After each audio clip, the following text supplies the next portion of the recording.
Պատահարների մեծ մասը, որպես կանոն, տեղի ունենում արագության սահմանված ռեժիմը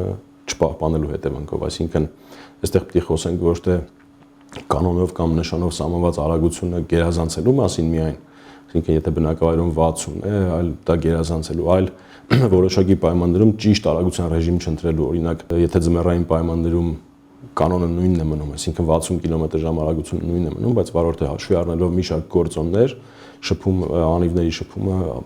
ասֆալտի մակերևույթի հետ, սարած լինելը, դրանք հաշվի առնելով պիտի ընտրի ավելի ցածր արագություն, քան թույլատրված է կանոնով, այսինքն իր վարքագիծը պիտի համապատասխանեցնի ոչ միայն կանոններին, այլ նաև շրջակա միջավայրի դրսևորումներին։ Հիմնական մեծ պատճառը ճանապարհատրանսպորտային պատահարների հենց արագության ոչ ճիշտ ռեժիմի ընտրությունն է։ Ճանապարհատրանսպորտային պատահարների պատճառ են հանդիսանում նաև հատկապես վրաերթերի հետիոտնի կողմից ճանապարհը չսահմանված վայրով հատելու իրավախախտումները, նպաստում է բնականաբար օրվա մութ ժամերը ճանապարհատրանսպորտային պատահարի առաջացմանը, հատկապես բնակավայրից դուրս, երբ ճանապարհները լուսավորված չեն։ Պատճառներից են հանդիսանում ճանապարհատրանսպորտային պատահարների նաև ոչ ցավ վիճակում վարելը, որը էականորեն նվազեցնում է վարորդի ռեակցիան։ Պիտի նշենք եւս մեկ գործոն, որը որ նպաստում է զոհերի թվի ավելացմանը։ Ամրագոտիների կիրառման մասին է խոսքը։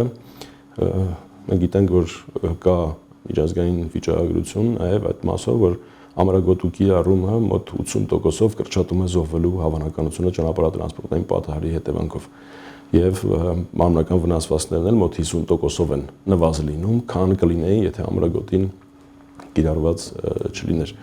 Եվ այդ ուղղությամբ մենք եւս ինտենսիվ աշխատանք տանում ենք։ Եթե 2023 թվականին արձանագրել ենք մոտ 85,000 չամրակապված վարելու դեպքեր, ապա 2024 թվականին այդ ցուցանիշը եղել է մոտ 190,000, այսինքն մոտ 2.5 անգամ ավելի իրավախախտում ենք արձանագրել միայն բարեկային ծառայողների ուժերով։ Այս տարի հատուկ ուշադրություն ենք դարձնելու հանդիպակաց գոտի դուրս եկող տրանսպորտային միջոցների նկատմամբ նաև, որովհետև այդտեղ եւս մեծ է ռիսկը ծանր հետևանքներով ճանապարհատրանսպորտային պատահարներ առաջանալու, ինչպես նաև չնախատեսված վայրերում այդ հոցգծերը հատող տրանսպորտային միջոցների, որոնք եւս մեծ ռիսկ են պարունակում ճանապարհատրանսպորտային պատահարի առաջացման տեսանկյունից։ Եվ բացի այդ նաև կանխարգելիչ մեր մյուս միջոցառումները կշարունակենք։ Այս պահին նաև ուսումնասիրում ենք տեխնիկական հագեցվածության մասով որոշակի համալրումներ անելու հնարավորությունը, միգուցե որոշ ժամանակ անց բարեկային ծառայության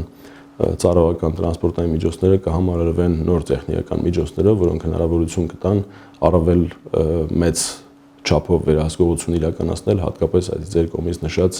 մի քանի իրավախախտումների նկատմամբ, որոնք բարեկային ծառայողը ոչ միշտ է կարողանում իր տեսադաշտի երթևեկելու ընթացքում տեսնել, տեսախցիկները հնարավորություն կտան այդ իրավախախտումներին ավելի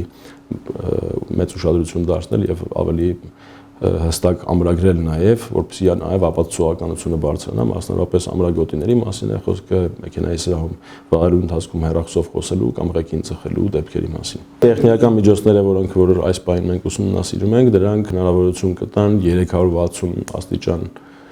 տարածվածությամբ տեսնել տրանսպորտային միջոցները, իսկ բնականաբար բարեկային ծառայողը երթևեկելու ընթացքում իր թիկունքի մասում գտնվող տրանսպորտային միջոցներին բնականաբար չի կարող հետևել, իսկ տեսախցիկները հնարավորություն կտան 360 աստիճան այսպես տարածքում հետևել ընդհանուր երթևեկությանը։ Երկու տարբերակն էլ հնարավոր է որ կիրառվի եւ բարեկային ծառայողը տեղում հայտնաբերի կանգնեցնի տրանսպորտային միջոցը արձանագրի իրավախախտումը եւ նաեւ հնարավոր է որ մյուս տարբերակը լինի, այսինքն տեսախցիկներն արձանագրեն, հետագայում դրանցով որոշումներ կայացվեն։